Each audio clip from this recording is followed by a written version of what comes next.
गुरुदेव शिवोहम। भगवान के श्री चरणों में प्रणाम। शिवोहम। हाँ, शिवोहम। गुरुदेव भगवान के पांव चरणों में कोटि कोटि प्रणाम, कोटि कोटि प्रणाम। प्रणाम गुरु जी, कोटि कोटि प्रणाम। हाँ, शिवोहम। गुरुदेव भगवान के श्री चरणों में साष्टांग दंडवत प्रणाम। शिवोहम। शिवोहम। प्रणाम शिवोहम। हाँ, शिवोहम। शिवोहम महाराज प्रणाम। शिवोहम।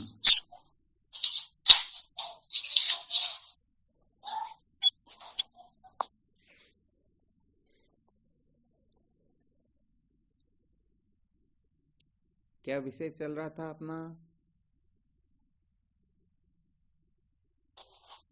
संसार को बनाए रखकर कभी भी सत्य का साक्षात्कार नहीं किया जा सकता। संसार को बनाए रखकर कभी भी सत्य का साक्षात्कार नहीं किया जा सकता। कल क्या सुनाया था इसमें? गुरुदेव कल सुनाया था, ब्रह्म विद्या किसी पदार्थ के बदले प्राप्त नहीं होती, खाली जिज्ञासा से ही प्राप्त होती है। बहुत बहुत उत्तम बात है। और वास्तव में देखा जाए तो जब सचमुच में जिज्ञासा जागृत हो जाती है ना, तो न चाहते हुए भी ये संसार छूटने लग जाता है। संसार को बनाए रखने का आग्रह तब तक ही रहता है जब तक सचमुच में सच्ची जिज्ञासा जागृत नहीं होती है। हाँ, समझो ये भी एक प्रकार का विशेष सूत्र ही है। जैसे जब तक हम कहीं जाने का निश्चय नहीं कर लेते हैं तब तक अपना घर छूटता है क्या? नहीं छूटता। और कहीं जाने का निश्चय कर लेते हैं और तत्पर हो जाते हैं तो न चाहते हुए भी वो जगह छूट ही जाती है। तो यहाँ पर वैसे देखा जाए तो ये सच्ची जिज्ञासा ही समस्त दुखों से मुक्त करने में मुख्य कारण रूपा होती है। जब तक जिज्ञासा जागृत नहीं होती है तब तक हम परिवर्तन करते रहते हैं, निवृत्ति नहीं चाहते हैं। चलो कि उसके बदले में ये कर लेते हैं। समझ में आ रहा है क्या ये रहस्य? जी स्वामी। हाँ, बताओ कैसे?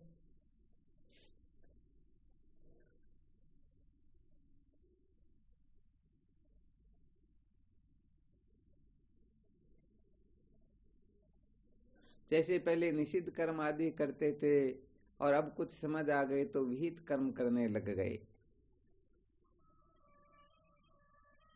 पहले समझो एल्यूमिनियम के पात्र में खाते थे, अब सोने के पात्र में खाने लग गए।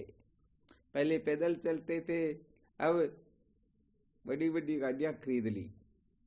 पहले जमीन पर सोते थे और अब बड़े बड़े पलंग ले लिए, बड़े बड़े बंगले बना लिए।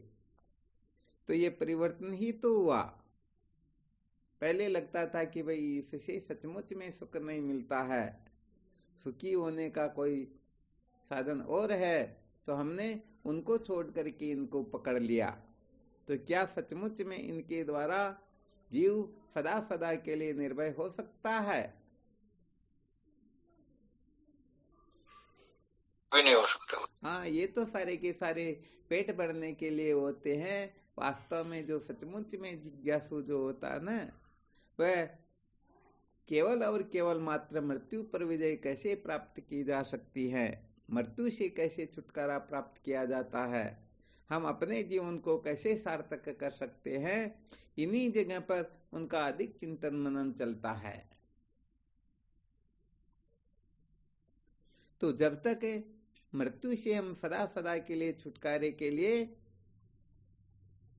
किस प्रकार से छुटकारा हो, क्या करना क्या नहीं करना, इन बातों को अच्छी तरह से नहीं समझ लेते हैं, तब तक केवल और केवल मात्र हम परिवर्तन के चक्कर में ही पड़े रहते हैं।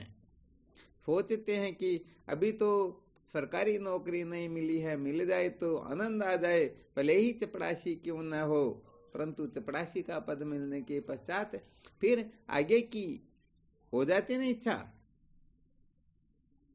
जी स्वामी जी। हाँ, ये परिवर्तन ही तो होता है कि कुल मिलाकर के हम अदला बदली कर रहे हैं।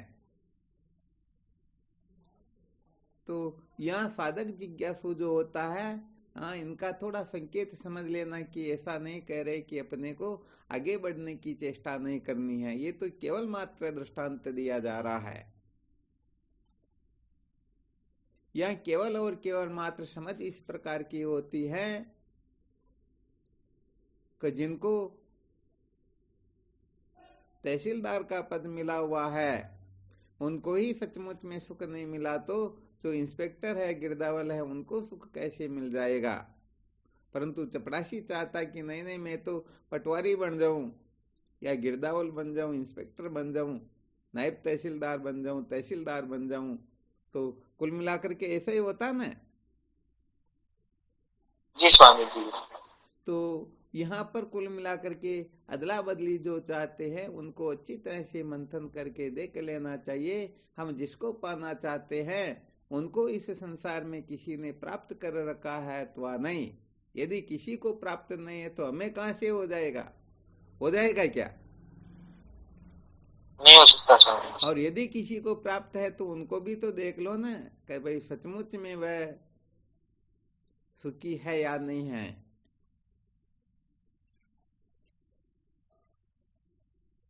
तो यह केवल थोड़ा तात्पर्य बता रहे हैं। या छोड़ने पकड़ने का कोई विषय है ही नहीं। अपने अपने दृष्टिकोण से पुरुषार्थ करते रहना चाहिए, आगे बढ़ते रहना चाहिए, सब ठीक ठीक है। परंतु कुल मिलाकर के हम कहीं अटक जाते हैं। ये अटकना ही बंधन का मुख्य हेतु हो जाया करता। ज्यादातर यही होता ना। जी गुरुदेव। हाँ, सुख मिलेगा तो हमें तभी मिलेगा जब हम ये प्राप्त कर लेंगे, ये देख लेंगे, तब हम सुखी होंगे। ये सुन लेंगे, ये सूंघ लेंगे, ये चख लेंगे, ये स्पर्श कर लेंगे, तभी हमें सचमुच में सुख मिलेगा। वरना हम दुखी के दुखी ही रहेंगे। इसे मूर्खता नहीं कहते तो क्या कहते हैं?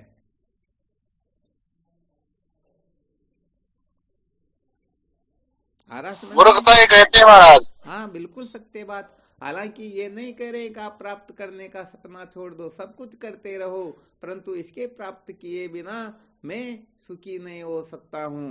वास्तव में देखा जाए तो ये वैदिक सिद्धांत जो है ये संकेत करता है कि आप जो हो, जहाँ हो, जैसे हो, हर हाल में जीवन मुक्त हो, हर हाल में आप आनंदित रह सकते हो, दुखों से छुटकारा प्राप्त कर सकते हो।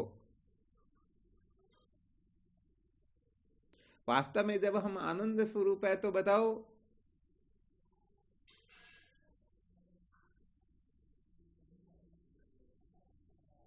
कुछ भी करके फिर आनंदित होंगे अथवा उस कुछ करने का त्याग करके? वासना रूपी दुखों का त्याग करके। हाँ, तो वास्तव में बात यह है कि जब तक हम अंतर्मुख नहीं होते हैं ना, तब तक हमें उस आनंद का भान नहीं होता है। जैसे हरिण जो है वो भटकता रहता है कस्तूरी की सुगंध के लिए, परंतु वह तो उसके नाभि में ही है ना, बाहर थोड़े ही है। जी गुरुदेव। तो यहाँ पर हम गड़बड़ घोटाला ये कर देते हैं, अनेक प्रकार की कल्पनाएं करके फिर हम जीते हैं कि ऐसा हो जाएगा, हमारा शत्रु मर जाएगा तो हम सुखी हो जाएंगे, हमारे मित्र मिल जाएंगे तो हम सुखी हो जाएंगे, ये सपना पूरा हो जाए। कितनी कल्पना ये जीव लेकर के चलता रहता है, रात दिन इसी के चक्कर में पड़ा रहता ना। जी गुरुदेव। हाँ, तो फिर कहने का मतलब जो इस प्रकार से कर्तव्यम दुख मार्तंडम ज्वाला दग्धांतरात्मन कथम परसम पीयूष धरासार मृते सुखम, जो इस प्रकार से कर्तव्य की अग्नि में जल रहे हैं तो सचमुच में वह कभी भी सुखी हो सकते ही नहीं। हाँ, ये अवश्य है कि वो अपने आनंद स्वरूप का अनुभव करके समस्त दुखों से छुटकारा प्राप्त करके सदा सदा के लिए सुखी हो सकते हैं। परंतु अनात्म प्रपंच को, अनात्म पदार्थों को प्राप्त करके यदि कोई सुखी होना चाहे तो देखो भाई, उनमें भी तो शक्ति सामर्थ्य होती है ना। जी गुरुदेव। उनकी जहां तक सीमा होती तब तक ही अपने को सुखी करेंगे, अंत में तो दुखी होना पड़ेगा ना।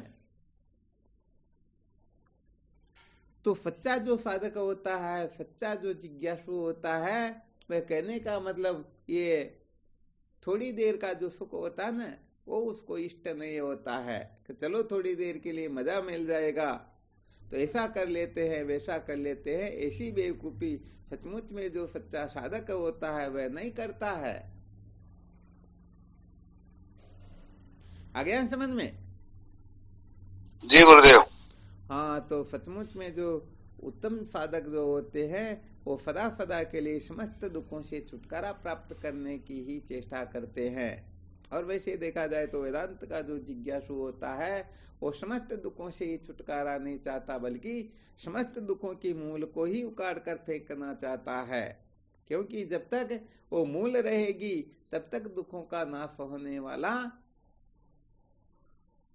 है ही नहीं। हाँ, है ही नहीं।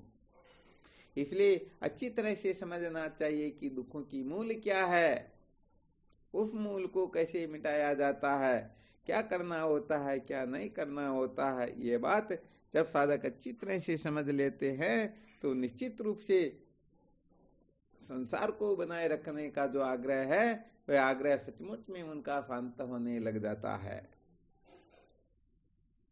तो भाई देखो, कुल मिला करके इन सूत्रों को अच्छी तरह से समझना होता है। एक दिन शायद थोड़ा वापस ध्यान में आ गया, आप समस्त साधकों को एक वो छोटा सा प्रश्न किया था कि कल इसके लिए तैयार रहना सब जवाब देने के लिए। शायद किसी ने ध्यान दिया हो, नहीं दिया हो, अपने अपने अनुभव से बताना था। भले शास्त्रोक्त बात हो या कैसी भी हो, इसमें कोई विशेष बात नहीं है। युक्ति प्रमाण से न कहे फिर भी अपने अनुभव से कहना था, ब्रह्मावगतिरी पुरुषार्थ है, ब्रह्म साक्षात्कार ही परम पुरुषार्थ है। अर्थात ब्रह्म साक्षात्कार से ही हम सकल विद्याजाल से सदा सदा के लिए छुटकारा प्राप्त करके कृतार्थ हो सकते हैं। तो क्यों, वास्तव में ब्रह्म साक्षात्कार से ही क्यों, बाकी और भी तो है ना। उनके साक्षात्कार से, उनके दर्शन से, उनके अनुभव से, उनको प्राप्त करने से या ऐसा वैसा करने धरने से हो जाना चाहिए। ब्रह्म साक्षात्कार ही क्यों, आखिर में यह मूल बात है ना। और यदि इसको हम ठीक ठीक प्रकाश से समझेंगे नहीं तो सच्ची बात है, ब्रह्म जिज्ञासा जो है जैसी होनी चाहिए वैसी होगी नहीं। देखो यहाँ पर क्या होता है, थोड़ा संकेत कर देते हैं। जैसे अपनी साधारण भाषा में कहते हैं ना, घना मामा को पाने भूखो भी रह जावे, अच्छा गावडेल भाषा में करे ना, सात मामा को बैंड दोस्त वो कोसू तो सारी रात। आगे ना समझ में। तो यहाँ रहस्य बताना चाहते, अच्छी तरह से ध्यान देना। जैसे सात मामा का बनेज जो होता है ना, वो सात ही मामा देखते भाई वहां खाली होगी, उसने देखा वहां खाली होगी, ऐसे करके वो बेचारा भूखा ही रह जाता है। तो यहाँ पर यदि हम ऐसा थोड़ा भी संकल्प कर ले, कल्पना भी कर ले कि ब्रह्म के सिवाय हमारे को वहां पर ठोट ठिकाने का पता है कि उससे भी हम दुखों से छुटकारा प्राप्त कर सकते हैं, तो सचमुच में वह कभी भी सच्चा ब्रह्म जिज्ञासु होगा ही नहीं। हो सकता है क्या? नहीं हो सकता। हाँ, कभी नहीं हो सकता है। पहले इसके लिए दृष्टांत दिया करते थे। किसी व्यक्ति को 5,000 रुपए की आवश्यकता हुई तो वहां पर 5-25 लोग बैठे थे, सबको जाकर के निवेदन कर दिया, भाई मुझे 5,000 रुपए की जरूरत है, तुम्हारे को देना, तुम्हारे को देना।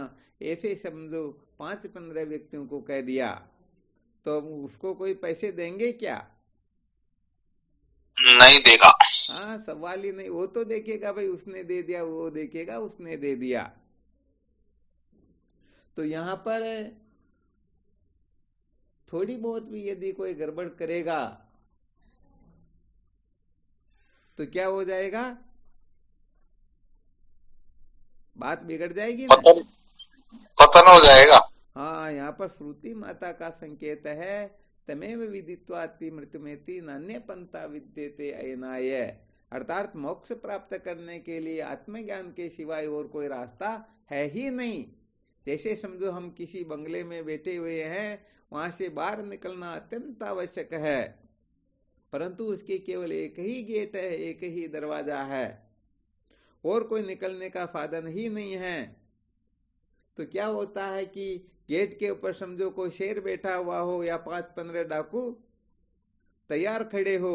अब यदि आवश्यक है निकलना तो उसके सिवाय तो रास्ता कोई है ही नहीं ना। अब कैसे तो कुछ भी क्यों ना करो, परंतु निकलना तो वहीं से पड़ेगा।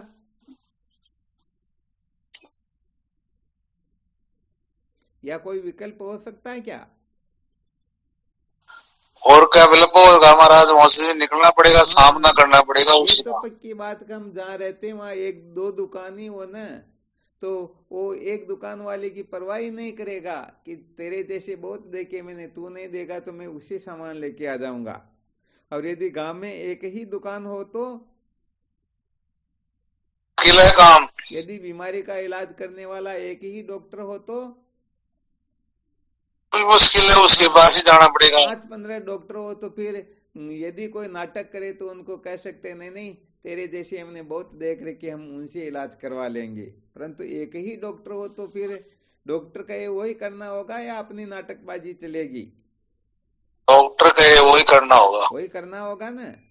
तो यहाँ पर भी सत्य बात है कि जैसे ब्रह्म साक्षात के द्वारा जीव निर्भय होता है, ऐसी निर्भयता यदि कोई तलवार बंदूक लेकर के, एटम बम लेकर के यदि हुआ जा सकता हो तो सचमुच में वह ब्रह्म जिज्ञासु कभी होगा ही नहीं। परवाह करेगा क्या वो? करेगा महाराज। हाँ, इसलिए यहाँ पर बहुत अच्छी तरह से इस रहस्य को समझ लेना चाहिए कि केवल और केवल मात्र ब्रह्म साक्षात्कार से ही हम कृतार्थ हो सकते हैं, और कोई रास्ता है ही नहीं। तो कम से कम ये अपने भीतर अनेक प्रकार की वो खलबली जो मची रहती ना, हम ऐसा कर लेंगे वैसा कर लेंगे, पता नहीं क्या क्या तीर चला देंगे, तो इनसे काम नहीं होने वाला ना। जी गुरुदेव। हाँ, तो समस्त साधकों को सर्वप्रथम इस बात को अच्छी तरह से निश्चय कर लेना चाहिए, जैसे स्वप्न से जगे बिना स्वप्न के दुखों का अंत नहीं होता है, ऐसे ही ब्रह्म साक्षात्कार के बिना कोई जीव कभी भी निर्भय हो सकता ही नहीं।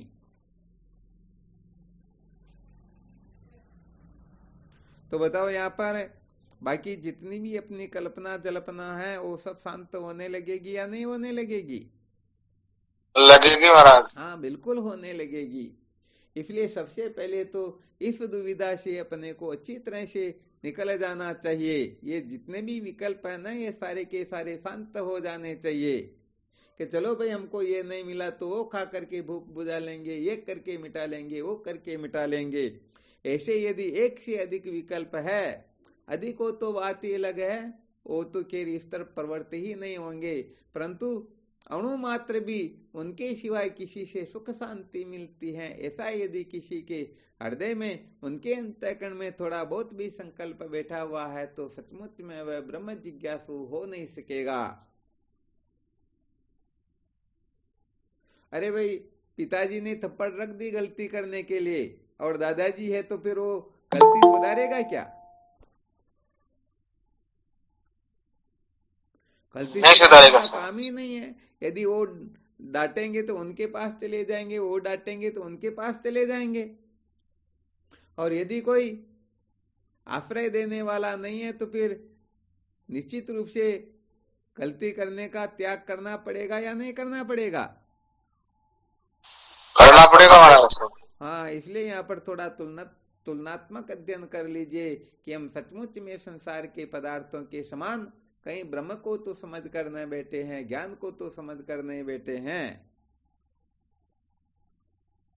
तो ये जब तुलनात्मक अध्ययन होगा ना कि वास्तव में ज्ञान से श्रेष्ठ संसार में कुछ है ही नहीं, ब्रह्म साक्षात्कार से श्रेष्ठ कुछ है ही नहीं, तो फिर कहने का मतलब ये मन चाहे सीधा नाचे चाहे टेढ़ा नाचे, इसे इस ओर ही निकलना होगा, इस ओर ही जाना होगा, और कोई अक्ल होशियारी काम करेगी ही नहीं। बिल्कुल क्लियर ना? जी गुरुदेव।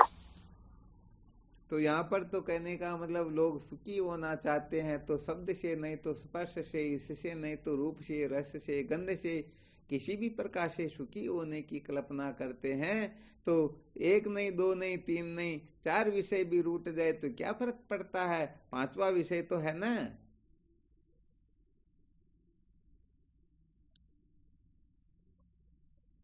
तो भाई यहाँ पर तो इस बात को तो सर्वप्रथम अच्छी तरह से ही समझ लेना होता है कि जब भी हमें परम शांति मिलेगी केवल और केवल मात्र सत्य के साक्षात्कार से ही। संसार को बनाए रखकर कभी भी सत्य का साक्षात्कार कर सकते ही नहीं। तो इस बात को तो बहुत अच्छी तरह से समझना होगा, निश्चय करना होगा, तभी ही सचमुच में हम इस ओर प्रवृत्त हो सकते हैं। तो भाई गड़बड़ घोटाला तो यहाँ पर कहने का मतलब एक वेश्या को क्या दुख तकलीफ हो सकती है, कि क्या 1000 मरो ना, दुख तकलीफ तो पतिव्रता को ही होती है ना। जी गुरुदेव। तो बस ऐसे ही जो सचमुच में ब्रह्म साक्षात्कार को ही अपने जीवन का लक्ष्य बनाता है, उसी से संसार छूट सकता है, वही सबसे अग्रणी हो सकता है और सब जगह वो सम्यक प्रकाश से उत्तीर्ण होकर के दिखा सकता है। बाकी ये गड़बड़ घोटाला दिमाग से निकलता ही नहीं। तो यहाँ पर समस्त साधकों को अच्छी तरह से मंथन करके देख लेना है कि वास्तव में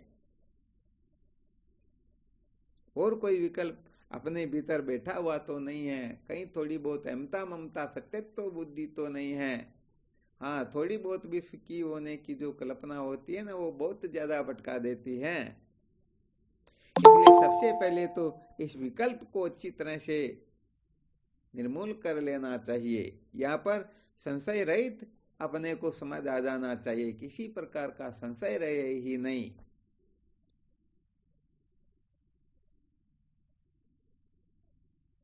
यहाँ पर किसी को संशय हो तो देख लो भले, सूत्र तो बिल्कुल क्लियर ना।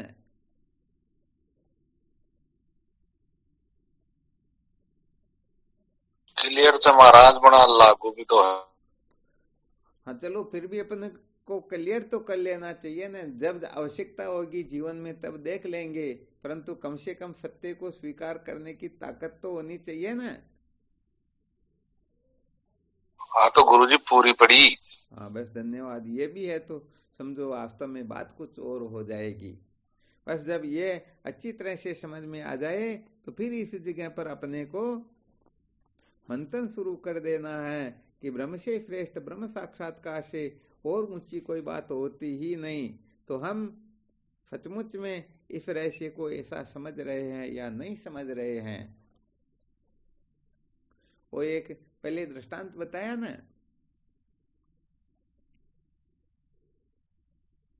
कोई बहुत बड़ा सेठ, हाँ अरबों खरबों की संपत्ति, पता नहीं उनके पास में कितना धन रहा होगा, शायद उसको भी पता नहीं होगा। तो किसी महात्मा को जाके कहने लगता, भगवान मुझे कुछ न कुछ उपदेश करो, मैं भी सुखी होना चाहता हूँ, शांति चाहता हूँ।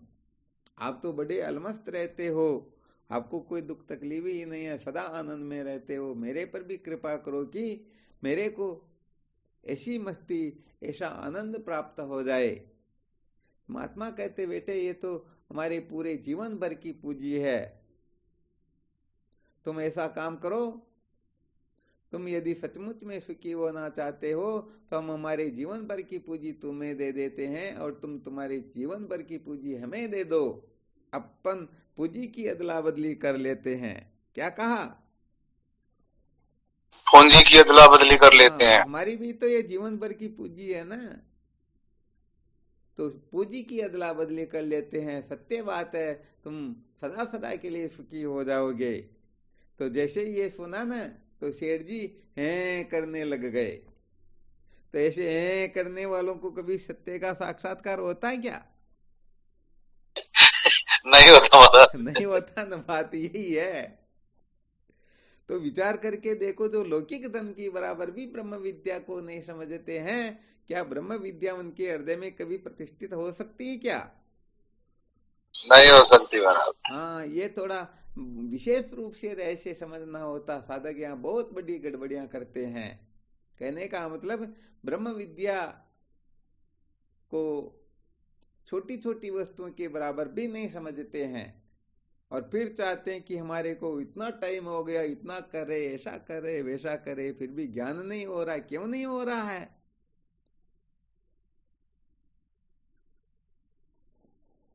हाँ, समस्त साधकों को अच्छी तरह से यहाँ ध्यान दे करके मंथन करना है और विचार करोगे तो निर्णय पर पहुंच ही जाओगे कि सच्ची बात यह है कि बात हमारे को समझ में क्यों नहीं आ रही है। यहाँ पर तो कुल मिला करके वो जो खाली जो बोतल होती है ना, उसको तो ऊपर रख रखी और भरी हुई जो बोतल नीचे रख रखी और नली लगा रखी कि भाई ये इसमें से जो है इसमें से ट्रांसफर हो जाए। तो ऐसा होता है क्या? कभी नहीं होता, कभी नहीं होता ना। तो यहाँ पर अच्छी तरह से तुलनात्मक अध्ययन कर देख लीजिए। जागने से लेकर के सोने तक अणुमात्र वस्तु से लेकर के हम जिसको जिसको महान समझते हैं उनकी तुलना हम ब्रह्म से कैसे करते हैं? तो बताओ, हो जाएगी ना गड़बड़? बिल्कुल पक्का हो जाएगी। हम कहने का मतलब देह, इंद्रियां, प्राण, मन, बुद्धि, इनमें से देह की बराबर भी शरीर को जितना महत्व देते हैं उतनी भी ब्रह्म विद्या को नहीं दे सकते, उतना ब्रह्म को महत्व नहीं दे सकते हैं। तो फिर चाहते हैं कि हमें ब्रह्म साक्षात्कार हो सकता है क्या? नहीं हो सकता। हाँ, इसीलिए तो पहले बहुत बार कहा करते थे, यदि कोई सचमुच में हो, ऐसे नहीं मजाक के रूप में कह रहे हैं, सचमुच में यदि कोई संतों को अपने जूते की बरोबर भी समझ ले तो भी उनको ज्ञान हो सकता है। सत्य बात कहें तो साधक इसे भी बहुत ज्यादा गिरे हुए रहते हैं। देखो जूते चप्पल को कितना संभाल करके रखते, कहीं सत्संग में भी बैठे तो भी उन पर दृष्टि रहती, कोई लेने चले जाए, हर प्रकार से ख्याल रहता या नहीं रहता?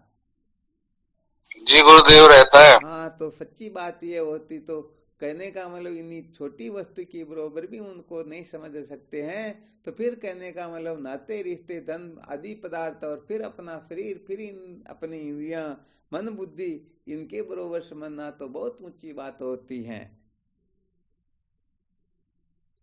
तो सचमुच में ब्रह्म साक्षात्कार क्यों नहीं होता? हम दुखों से छुटकारा क्यों नहीं प्राप्त कर सकते हैं? क्योंकि सचमुच में हम अनात्म प्रपंच की बराबर भी इस ब्रह्म विद्या को नहीं समझते हैं। तो भाई यहाँ पर ब्रह्म साक्षात्कार के लिए तो समस्त नाम रूपात्मक प्रपंच के सिर पर पैर रख करके, सबको कतरा समझ करके, सबको लात लगा करके फिर ब्रह्म विचार करना होता है, परंतु हम ऐसा कर नहीं सकते हैं। तो यहाँ बहुत अच्छी तरह से मंथन करके देखना, सचमुच में ब्रह्म साक्षात्कार ही परम पुरुषार्थ है, फिर भी ये रहस्य समझ में क्यों नहीं आता? तो हम अनेक प्रकार के विकल्प खड़े कर लेते हैं कि कोई बात नहीं, ऐसे ब्रह्म साक्षात्कार से जो काम होने वाला है इससे उससे भी हो जाएगा। तो फिर थोड़ा मंथन करके देखना कि ये जो बातें बताई गई बिल्कुल ठीक है या नहीं है, क्योंकि ये हमारा तो अच्छी तरह से अनुभव है। कोई कहने का मतलब हालांकि कुछ साधकों की तो नहीं, परंतु बहुत साधक ऐसे होते जो कहते हम तो सबसे श्रेष्ठ है, हमारे से श्रेष्ठ कोई है ही नहीं। फिर कहने का मतलब वो भी यदि अच्छी तरह से निरीक्षण, परीक्षण, समीक्षण करके देखे तो शायद कभी कभी वो जूते चप्पल की बरोबर भी न समझे। इसलिए ये बड़ा विलक्षण काम होता है। ब्रह्म विद्या हर किसी के यहाँ प्रकट थोड़े होती हैं। तो जो सचमुच में समस्त कल्पनाओं से छुटकारा प्राप्त करना चाहते हैं ना, वही वास्तव में कृतार्थ होते हैं। हाँ, भले किसी को संशय हो तो अच्छी तरह से शंका समाधान पूर्वक निर्णय करवा लेना, अथवा कभी मिल करके अच्छी तरह से इस रहस्य को समझ लेना। और कोई कह दे कि नहीं नहीं हम तो ऐसा नहीं कर सकते, तो उनको भी सिद्ध करके बता सकते हैं कि वास्तविकता ये है या नहीं है।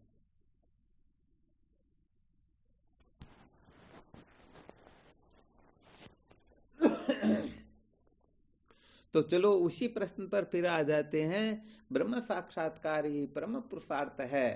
ब्रह्म सूत्र के जिज्ञासाधिकरण भाष्य में भगवान शंकराचार्य जी महाराज ऐसा लिखते हैं। तो ये ब्रह्म साक्षात्कार ही परम पुरुषार्थ है, ऐसा क्यों? सिद्ध करके बताओ।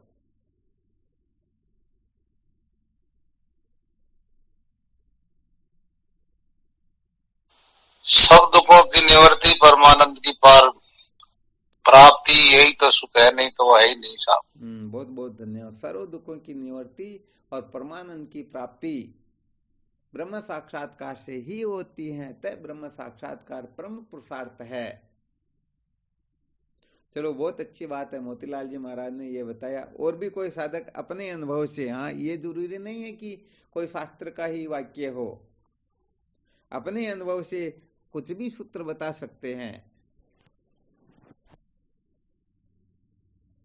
इस पर भी फिर थोड़ा विचार करके देखेंगे कि सर्व दुखों की निवृत्ति और परमानंद की प्राप्ति ब्रह्म साक्षात्कार से ही होती है अथवा और किसी से भी हो सकती है, क्योंकि ये तो निर्णय होगा तभी बात क्लियर होगी कि वास्तव में ब्रह्म साक्षात्कार ही परम पुरुषार्थ है। और कोई भी साधक अपने अनुभव से बता सकते हैं।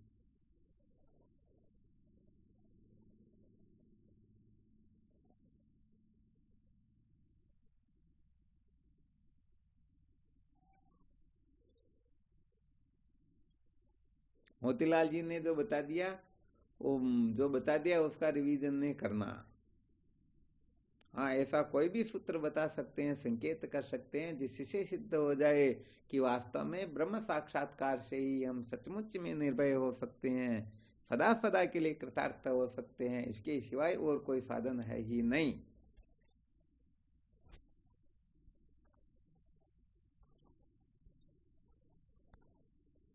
प्रणाम गुरुदेव भगवान। हाँ शिव, हम बोलो।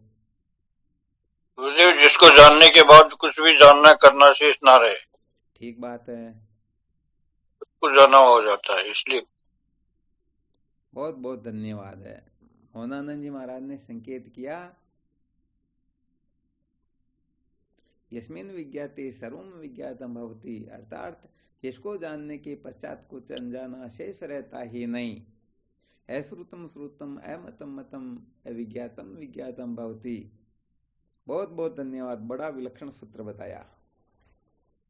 अर्थात ब्रह्म साक्षात्कार को परम पुरुषार्थ इसीलिए कहा जाता है कि ब्रह्म को जान लेने के पश्चात फिर कुछ जानना शेष रहता ही नहीं, इसीलिए ब्रह्म साक्षात्कार को परम पुरुषार्थ कहते हैं। बहुत बहुत धन्यवाद है, अति उत्तम। प्रणाम स्वामी। हाँ शिवोहम। स्वामी जी, अविद्या की मूल सहित निवृत्ति ब्रह्म साक्षात्कार से ही होती है। क्या बात है, बहुत धन्यवाद है।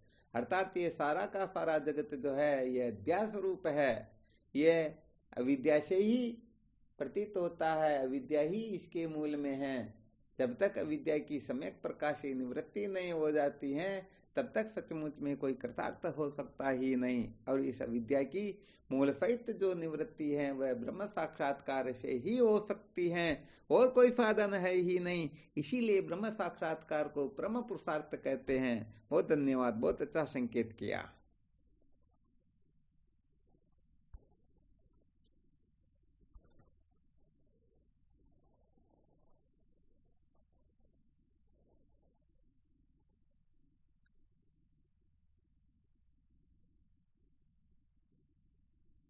हाँ, इन सूत्रों का विस्तार नहीं कर रहे हैं, केवल संकेत ही कर रहे हैं, ताकि साधक लोग इन सूत्रों को अच्छी तरह से नोट भी कर लें और फिर इसका मंथन करके देखें।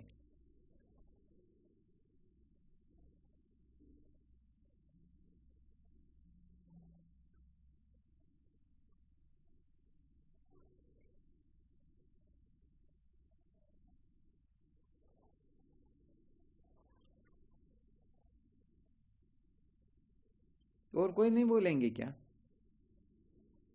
अरे यहाँ तो बड़े बड़े महारथी बैठे हुए हैं ना।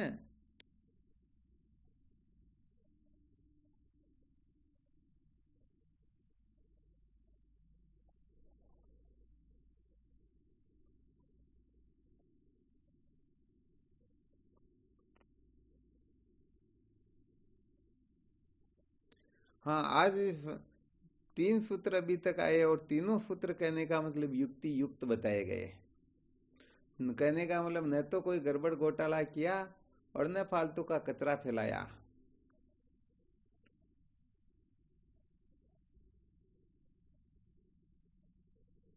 ऐसे छोटे छोटे सूत्रों में संकेत करने चाहिए ताकि सब इस रहस्य को अच्छी तरह से समझ ले। और कोई? प्रणाम गुरुदेव, आपके श्री चरणों। हाँ शिवोहम। ब्रह्म अपना ही असली स्वरूप है, इसलिए ब्रह्म को जान करके ही। ब्रह्म अपना असली स्वरूप है? नहीं, ये प्रश्न नहीं था बेटे। प्रश्न ये है कि ब्रह्म को जानने से ब्रह्म साक्षात्कार जो है ये परम पुरुषार्थ है, ये क्यों, इसको सिद्ध करके बताना था।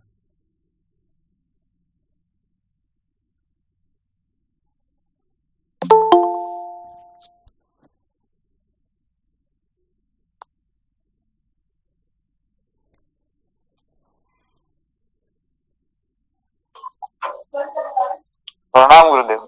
हाँ शिवोहम, बोलो।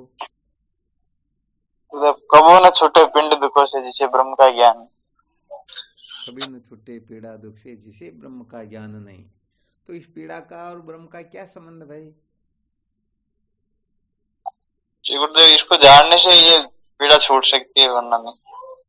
अच्छा, पीड़ा छूट सकती है ना? जी गुरुदेव। हाँ, बहुत बहुत धन्यवाद, बहुत अच्छा संकेत किया। परंतु थोड़ा यहाँ शायद किसी को संशय हो ना, तो उसके लिए थोड़ा मंथन कर लेते हैं कि जैसे देखा जाता है कि बहुत सारे तो अपने मन से ही कहते रहते हैं हम भी ब्रह्म ज्ञानी, हम भी ब्रह्म ज्ञानी, परंतु संत महापुरुष जिनको ब्रह्म ज्ञान के रूप में कथन करते हैं उनको भी बड़े बड़े भयंकर भयंकर दुख तकलीफ हो जाते, किसी को कैंसर आदि हो जाती है। जैसे माणक बाबा को भी ये रोग हो गया था। तो बड़े बड़े ब्रह्मवेता जो सचमुच में ब्रह्मवेता थे, ऐसे नहीं कल्पना मात्र से, जिन्होंने श्रुति युक्ति अनुभूति पूर्वक सचमुच में यथार्थ बोध किया था, ये सत्य का साक्षात्कार किया था। तो यहाँ पर कहा गया कि ब्रह्म साक्षात्कार से सारे दुख छूट जाते, परंतु यहाँ पर तो वो दुख छूटा ही नहीं ना, इसका क्या करेंगे फिर?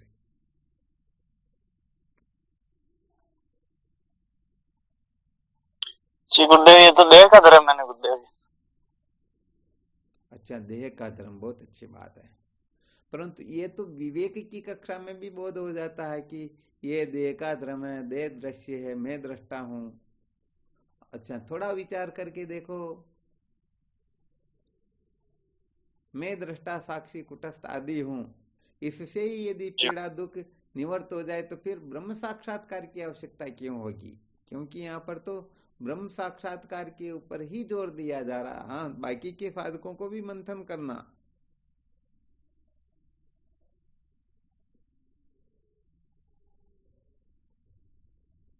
गुरुदेव, या द्वैत बना रहता है गुरुदेव, मैं दृष्टा हूँ, ये दृश्य है। नहीं, केवल पीड़ा दुख से छूटने को यदि हम परम पुरुषार्थ कहे तो पीड़ा दुख से तो इसे भी छूटा जा सकता ना। गुरुदेव, या तो मतलब जो सर्व दुखों की निवृत्ति और परमानंद की प्राप्ति, इसका तात्पर्य ये है क्या? कबो न छोटे पिंड दुखों से जिसे ब्रह्म का मल्लोक, जो पीड़ा था, जो शब्द है, इसका तात्पर्य सर्व दुखों की निवृत्ति है। तो अच्छा, सर्व ये दुखों की कहना निवृत्ति चाहे। केवल बात। चलो, बहुत धन्यवाद, फिर भी बहुत अच्छा बताया, ठीक है। और बाकी साधक?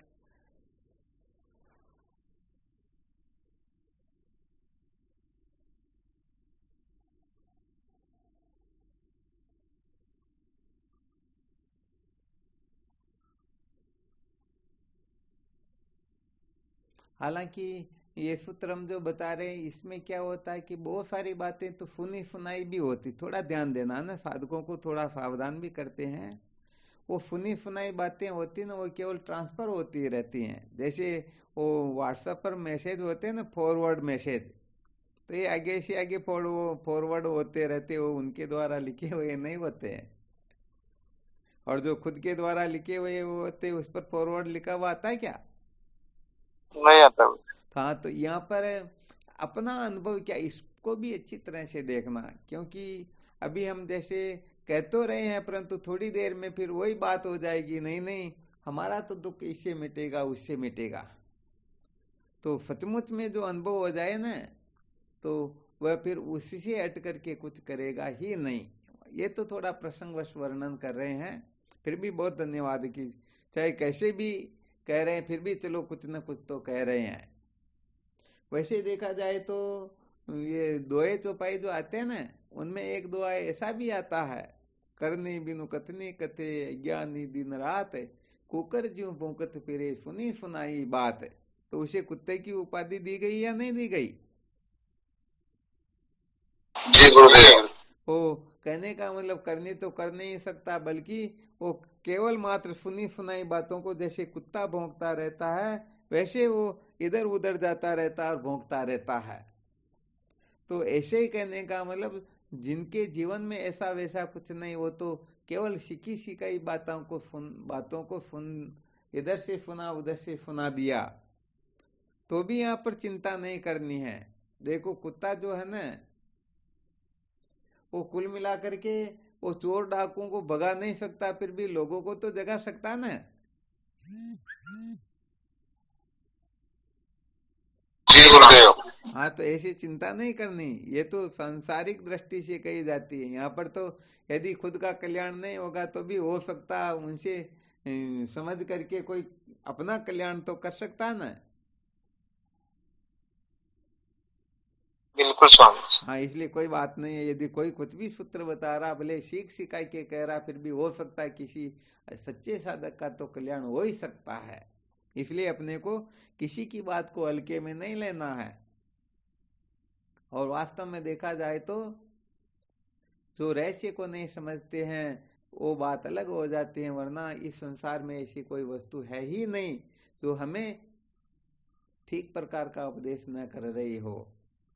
कहते हैं न मंत्र अक्षरम किंचित नानो सदैव वनस्पति, अयोग्य पुरुषो नास्ति तत्र प्रयोक्ता दुर्लभा। ऐसा कोई अक्षर नहीं है जिससे मंत्र नहीं बनता हो, ऐसी कोई वनस्पति नहीं है जिसकी औषधि तैयार नहीं की जा सकती हो, और ऐसा कोई पुरुष है ही नहीं जो अयोग्य हो, बस उनको काम में लेने वाले दुर्लभ होते हैं। इसलिए अपनी अपनी जगह पर सब ठीक है, गलत कुछ होता ही नहीं। यहाँ कहाँ तक कहा जाए, पापी भी अपनी जगह पर ठीक ही होते हैं। वो गड़बड़ तो ये होती कि हम रहस्य को नहीं समझते, उनको ठीक करने के चक्कर में पड़ जाते, तो हम खुद ही ठीक हो जाते हैं। खुद ही क्या हो जाते हैं? अरे अपना जीवन बर्बाद कर लेते हैं, और हम सचमुच में लक्ष्य से भटक जाते हैं। एक बार क्या होता है, वेश्या सुधार समिति बनाई गई। क्या बनाई गई?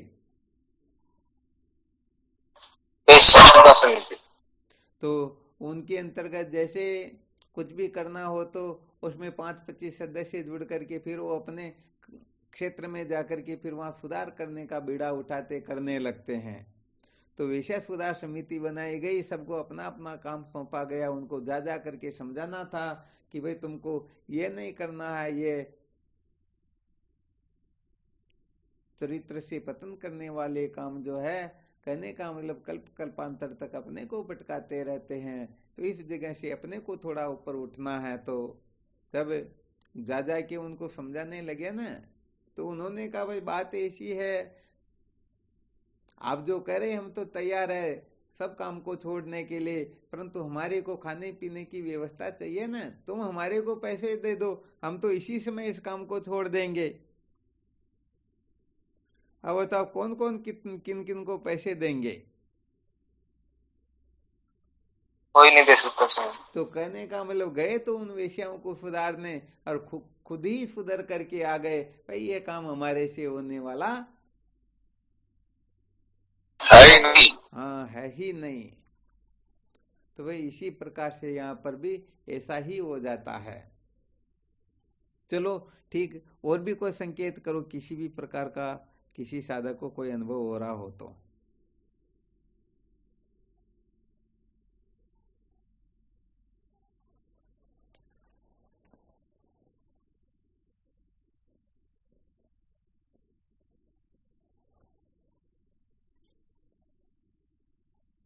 बस किसी को कोई अनुभव नहीं है क्या इसके बारे में?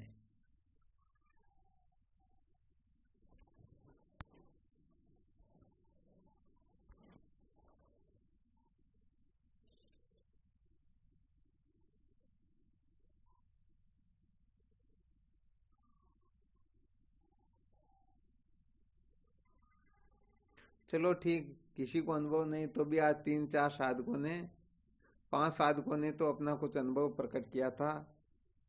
सेदानंद जी ने भी किया था, मोहनानंद जी ने भी किया था, रमेश ने भी किया था, मोतीलाल जी ने भी किया और पारस ने भी किया ना। और किसने किया था? तो इनका थोड़ा ध्यान रखना। कल थोड़ा बहुत इन्हीं पर विचार करेंगे और क्या।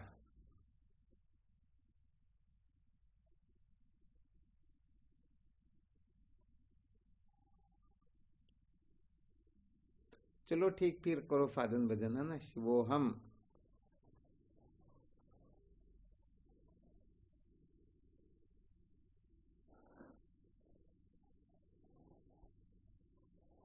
प्रणाम स्वामी जी, आपके तेरे चरणों में कोटि कोटि बारंबार प्रणाम। शिवोहम। प्रणाम गुरुदेव। आप गुरुदेव भगवान के पूर्ण चरणों में कोटि कोटि कोटि प्रणाम। शिवोहम। शिवोहम प्रणाम। हाँ शिवोहम। स्वामी जी के चरणों में साष्टांग प्रणाम। शिवोहम। गुरुदेव भगवान के श्री चरणों में प्रणाम। शिवोहम। शिवोहम। गुरुदेव भगवान के श्री चरणों में साष्टांग दंडवत प्रणाम। शिवोहम। हाँ शिवोहम। कोटि कोटि प्रणाम गुरुदेव। शिवोहम। हाँ शिवोहम।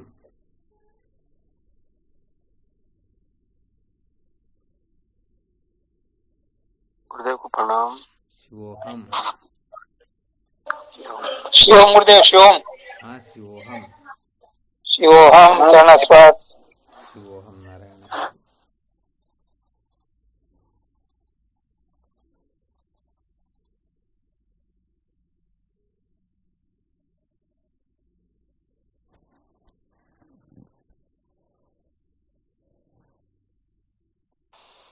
गुरुजी प्रणाम।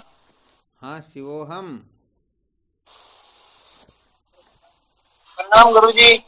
शिवोहम।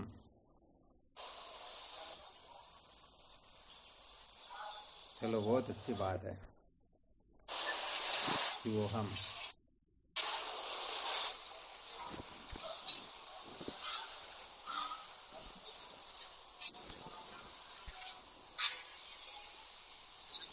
कोटि कोटि प्रणाम स्वामी जी, आपके श्री चरणों में। शिवोहम।